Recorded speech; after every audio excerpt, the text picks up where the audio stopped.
नमस्कार, मैं हूं आपके साथ अनुष्का राय और आप देख रहे हैं बोलूंगा तो पोल खोलूंगा न्यूज चैनल। आइए अब देखते हैं खबरें विस्तार से।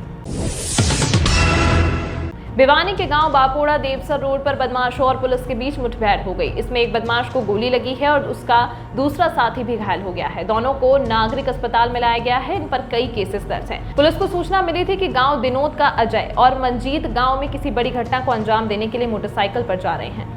तभी भिवानी पुलिस ने मुस्तैदी दिखाते हुए बदमाशों का पीछा किया और बदमाशों को चारों तरफ से घेर लिया। तभी बदमाशों ने पुलिस पर फायरिंग शुरू कर दी। जवाब में पुलिस ने भी फायरिंग शुरू की, जिसमें अजय नामक बदमाश को गोली लगी और उसका दूसरा साथी मंजीत भी घायल हो गया। इस मामले में पुलिस ने बदमाशों से अवैध हथियार भी बरामद किए हैं। पुलिस टीम द्वारा घायल अजय व मंजीत को चौधरी बंसीलाल हॉस्पिटल में लाया गया। दोनों का इलाज चल रहा है। पुलिस अब आगामी कार्रवाई में जुट गई है। उन दोनों का पुराना रिकॉर्ड चेक करने पर पाया कि उन पर पहले भी मुकदमे दर्ज हैं। डेरा सच्चा सौदा सिरसा प्रमुख गुरमीत राम रहीम के अनुयायियों के लिए बड़ी खुशखबरी सामने आ रही है। साध्वियों से यौन शोषण और पत्रकार मर्डर केस में रोहतक की सुनारिया जेल में बंद डेरा प्रमुख को 30 दिन की पैरोल मिल गई है और वह कुछ ही देर में जेल से बाहर आ जाएगा। राम रहीम इस बार भी यूपी के बागपत स्थित बरनाला आश्रम में ही रहेगा। इससे पहले उसके लिए सिरसा से घोड़े और गाय पहुंचाए गए हैं और वहां पर सुरक्षा बढ़ाई गई है। वहीं राम रहीम की बुधवार रात को एक वीडियो वायरल हुई। इस वीडियो में राम रहीम बाढ़ प्रभावित लोगों के लिए भगवान से दुआ मांग रहा है और डेरा प्रेमियों से राहत कार्य में बढ़ चढ़कर हिस्सा लेने की अपील कर रहा है। 1.5 घंटा जेल परिसर में रही हनीप्रीत। गुरुवार को हनीप्रीत व वकील हरीश छाबड़ा दोपहर करीब 1 बजे सुनारिया जेल पहुंचे। दोनों ने राम रहीम से मुलाकात की। करीब 1.5 घंटे दोनों जेल परिसर में रहे। जेल प्रशासन के माध्यम से सरकार से 40 दिन की पेरोल मांगी थी। जेल मंत्री रणजीत चौटाला कह चुके हैं कि रोहतक मंडल आयुक्त को इस पर निर्णय लेना है। शुक्रवार को इस संबंध में मंडल आयुक्त कार्यालय से पत्र जारी हो गया। राम रहीम की अर्जी मंजूरी दी गई, लेकिन पेरोल की अवधि बागपत से बरनाला स्थित आश्रम में कटेगी। इनेलो सुप्रीमो एवं पूर्व मुख्यमंत्री ओपी चौटाला ने वीरवार को चंडीगढ़ में प्रेस कॉन्फ्रेंस की। उन्होंने बीजेपी जेजेपी सरकार पर जमकर हमला बोला, साथ ही केंद्र की मोदी सरकार पर भी निशाना साधा। ओपी चौटाला ने कहा कि बीजेपी आज देश के भाईचारे को खराब कर रही है। इसी के साथ सरकार देश की जनता का टैक्स अमीरों को दे रही है। ओपी चौटाला ने कहा कि इसके चलते देश आज कर्जवान हो गया है। जो बच्चा पैदा होता है वो अपने ऊपर हजारों करोड़ों का कर्ज अपने ऊपर लेकर आता है। कर्ज लगातार बढ़ता जा रहा है। सरकार का कर्ज की ओर बिल्कुल ध्यान नहीं है। सरकार सिर्फ पैसा बटोरने में लगी है। किसानों को नहीं मिल रहा सभी भाव। ओपी चौटाला ने किसानों का जिक्र करते हुए कहा कि भारत कृषि प्रधान देश है। किसान अगर खुशहाल है तो देश खुशहाल है। किसानों को उपज का सही भाव नहीं मिल रहा है। किसानों को मेहनत का भाव नहीं मिलता है। गन्ना पैदा करने वाले किसानों को उसका पैसा नहीं मिलता। गन्ना खरीदने वालों को गन्ने से जो चीनी पैदा होती है उसके दाम नहीं मिलते। शुगर मिलों का भुगतान भी बकाया है। हरियाणा के फतेहाबाद के भूना में आज सुबह 9 बजे के करीब शराब ठेकेदार अमरजीत उर्फ बच्ची का अपहरण किए जाने का मामला सामने आया। अपहरण का आरोप कार सवार रवि चूहा और उसके 4 अन्य साथियों पर लगा है। घटना के बाद लोग मौके पर जुटना शुरू हो गए, जिसके बाद पुलिस को शिकायत दी गई। अमरजीत बच्ची वही इंसान है जिसके घर पर पिछले माह उसके पुराने साथी भूना के कुख्यात सोनू उर्फ बच्ची ने फायरिंग कर दी थी। फिलहाल दोपहर बाद इस मामले में जानकारी मिली कि अपहृत किए गए अमरजीत को करीब 3 घंटे बाद बदमाश बिजली घर के पास छोड़कर फरार हो गए। इसके बाद अमरजीत सीधे पुलिस थाने पहुंच गया, जहां पुलिस टीम उससे मामले के बारे में पूछताछ कर रही है। अपहरण के बाद उसे कहां ले जाया गया, किस कारण अपहरण किया, इस बारे में भी अभी कोई जानकारी सामने नहीं आई है। हांसी में फाइनेंस कंपनी को 19 लाख का चूना लगाया। फील्ड अफसर ने 2 महिलाओं के साथ मिलकर 39 लोगों को फर्जी कागजातों से दिलाया लोन। पुलिस ने फील्ड अफसर और 2 महिलाओं समेत 3 पर मुकदमा किया दर्ज। राजस्थान की एक फाइनेंस कंपनी से ग्रुप लोन के नाम पर 19.33 लाख रुपये ठगी हुई। 39 आवेदक बनाकर कंपनी के महिलाओं से कर्मचारियों ने धोखा दे कंपनी को चूना लगाया। कंपनी के मैनेजर सुरेंद्र ने पुलिस को बताया कि उनकी कंपनी आरटीआई के तहत रजिस्टर्ड है और वह ग्रुप लोन देने का कार्य करती है। हमारी कंपनी की फील्ड अफसर 67 आवेदन लोन के लिए जमा कराए और कंपनी ने लोन दे दिया। बाद में किस्त लेने के समय पता चला कि 49 आवेदकों ने फर्जी कागजात देकर लोन ले लिया, जिसकी रकम लगभग 20 लाख रुपए बनती है। पुलिस ने मुकदमा दर्ज कर कार्रवाई शुरू कर दी है। इंडिगो और विस्तारा एयरलाइंस कंपनी ने पति पत्नी को नौकरी से निकाल दिया। 13 साल की छोटी बच्ची से करवाते थे घर में काम, गलती करने पर करते थे पिटाई। सूत्रों से मिली जानकारी के अनुसार कंपनी को शिकायत मिली थी कि ये कर्मचारी अपने घर पर 13 साल की छोटी बच्ची के साथ ज्यादती कर रहे हैं। जांच करने पर यह बात सच निकली तो कंपनी ने कहा कि हमारी कंपनी किसी प्रकार की अहिंसा का समर्थन नहीं करती।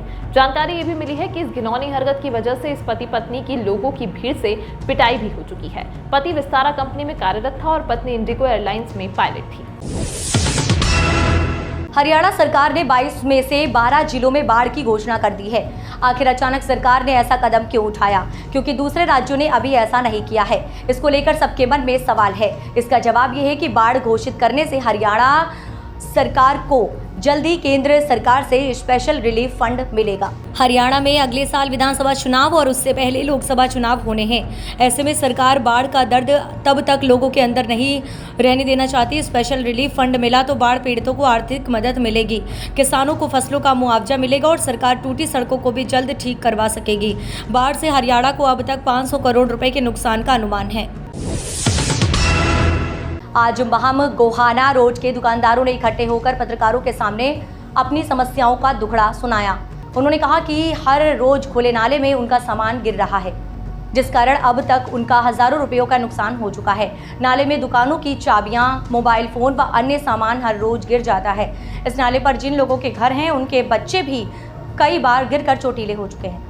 दुकानदारों ने बताया कि लगातार 10 दिन से दुकानें बंद रहने से हमारे परिवारों की आर्थिक हालत बद से बदतर हो गई है। हमें परिवारों के भरण पोषण के खर्चे के अलावा बंद दुकानों का किराया भी जेब से भरना पड़ रहा है। इसके लिए हमें महंगी ब्याज दर से कर्जा मिल रहा है। उन्होंने बताया कि हमने जब ठेकेदार से नाले पर पत्थर ढकने के लिए कहा तो उसने तड़ाक से जवाब दिया कि मैंने तोड़ने का ठेका दिया है, न कि ढकने लगाने का। उन्होंने आज एक बार फिर उपायुक्त एवं मुख्यमंत्री से गुहार लगाई है कि हमने नगरपालिका की कारगुजारियों से बचाए ताकि हम दुकानों को खोलकर अपनी आजीविका चला सके। ऐसे है, पहले नाले बनाए थे, हमारा भीतर मिला दिया ने, उनका उल्टा काट दिया ने। रिक्वेस्ट ये आ गई तो थोड़ा भी उल्टा हो जाना, हमारे भीतर बढ़न के हो जावा, हमारा भीतर बढ़न का विरा नहीं थे। नगरपालिका के अंदर कोई समाधान नहीं होया। इसके अंदर कोई कल का ये यूं का यूं पड़ा है, 1-2 ट्राली उठी है मलबा की। इसका ढकने का तो कोई नाम ही नहीं ले रहा, कमेटी का कोई कर्मचारी ले रहा, कोई भी किसी प्रकार का सहयोग नहीं हो रहा। एक अधिकारी मिलते नहीं नगरपालिका के अंदर। समस्या यही है, दुकानें बंद पड़ी हैं। हर रोज का 500 रुपये का एक दुकान का खर्चा वो कौन देगा, कहाँ से देगा। 12 तारीख को ये लेटर दिया था, ये पहले बोला गया था अगर भाई उठाओ साथ की साथ में ट्रॉली में डालो, यूं का यूं डाल दिया ठेकेदार ने और कुछ भी नहीं कराया। अब क्या मांग यही है, इसके स्लैब लगवा जाओ जल्दी से जल्दी, दुकानों वालों का काम चल जाए। काम कहाँ चल रहा है, जाम तो रोड पे बना ही रहा है। देख लो कैमरा की स्थिति एक बार घुमाओ, देखो गाड़ी क्या बुरा हाल था। देखो सर, देखो जी ये बुरा हाल है, रोड के ऊपर जाम है, दूर तक है रोड वहाँ तक खड़ा, गेट तक लग रहा है। सब दुकानदारों का काम ठप हो चुका है। मांग यही है जल्द से जल्द इसको निजात पा जाए इस समस्या से, इसको ढकवा जाए। ढकने का कोई प्रस्ताव ही नहीं है अभी तक नगर पालिका के अंदर। उसके बाद सिर्फ पाड़ दिया। एक बार वीडियो का कैमरा का घुमा के दिखाओ एक बार, इतनी बुरी तरह पाड़ रखा है। नाले के अंदर कोई बच्चा है, हमारा घर है, वो पाड़ दिया, नो मेरा कोना पाड़ दिया, गेट पड़ गया है और कोई बच्चा डूब के मर गया, कौन जिम्मेदार होगा। कोई समाधान नहीं करे इस बात का। नए नाले का ढकने का कोई प्रबंध है, खुले छोड़ रखे, इसके अंदर मच्छर मक्खी। वैसे तो सब बोलते हैं भाई सफाई हो रही है, मच्छर देखो कितने आ रहे हैं, इसके ऊपर मलेरिया फैलने का खतरा रहता है। ये थोड़ी भाई अब इसको पाड़ दो गंदगी फैलती रहेगी और सब दुकानदार परेशान है। कोई भी दुकानदार खुश नहीं है नाला पड़ने से। पाड़ो उसको ढको, हमने कोई परेशानी नहीं, अच्छी तरह ढको उसको, सफाई करो। नहीं तो सफाई करे अच्छी, तोड़ रहे नाले को, सरिये चोरी कर लेंगे इनके, खुद इन्हें कर्मचारी सरियों को भी चोरी कर रहे हैं, तोड़ के सर चोरी, वो अब तक भी नहीं हो रही। ये 7वें महीने में सफाई हो रही है। ये सभी दुकानदार हैं, देखो पड़ा है, सारे मुझसे छज्जे टूटे पड़े हैं। तीन बार कह ली, कंप्लेंट भी दे के आया हूँ, उस पर भी कोई सुनवाई नहीं कर रही है। एक अड़ंगा पड़ा है, बालक हैं, कल तो 2 बच्चे पढ़ते बच्चे हैं हमारे, और ये कुछ भी नहीं कर रहे, और मकान पड़ गया वो अलग है। दुकान के अंदर ही मकान, दुकान के अंदर ही मेरा कैसे अपना सामान, इसकी बीवी बच्चे सब कुछ अंदर ही है, ये उसी के अंदर रहे 1 हफ्ता से। ठेकेदार तो ये कह रहे 8-9 दिन कैसे ही काम चल रहा है, 8-9 दिन अंदर ही रहेगा। नालियाँ की सफाई थोड़ी है जी, ये तो सिर्फ दुकानदारों की ब्रांड माटी है। तो कोई भी निगम का कर्मचारी, नगर पालिका का कर्मचारी नहीं देख रहे आगे ना भाई क्या हाल बुरा ठंडा दिया सारे। आप ये देखो एक बार तोड़ फोड़।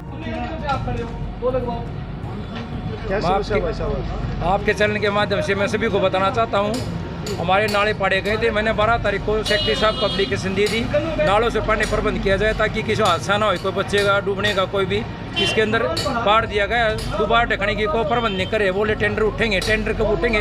सब दुकानदारों के काम धंधे बंद हो चुके हैं, न अच्छी तरह सफाई हो रही, और घरों में बढ़ने की जगह नहीं है। मेरा पाइप तोड़ दिया गया है, ये पाइप तोड़ने का कोई अधिकार नहीं इनको कभी भी। 12 तारीख को आश्वासन दिया था मैंने फैक्ट्री साहब को, ताकि इसको साथ में ढकने की कोशिश करें। ये नहीं बोले हमने पाड़ने का ठेका ले रखा है, जोड़ने का ठेका नहीं रखा, दुकानदार कैसे करें ये बताओ? ये समस्या है, नाले तोड़ दिए गए हैं सभी, ये सफाई नहीं हो रही। इसके अंदर मैं आपको कसी से निकाल के दिखाऊँ, आ जाओ, ला कसी जाओ। उपायुक्त अजय कुमार के निर्देशानुसार नेहरू युवा केंद्र से जुड़े महिला मंडल सदस्यों द्वारा वन विभाग के सहयोग से जिला के गांव बालंद में मेरी माटी मेरा देश कार्यक्रम के तहत गांव में स्थित समुदाय केंद्र परिसर में पौधारोपण किया। यह पौधारोपण पेड़ लगाओ जीवन बचाओ कार्यक्रम के तहत आयोजित किया गया।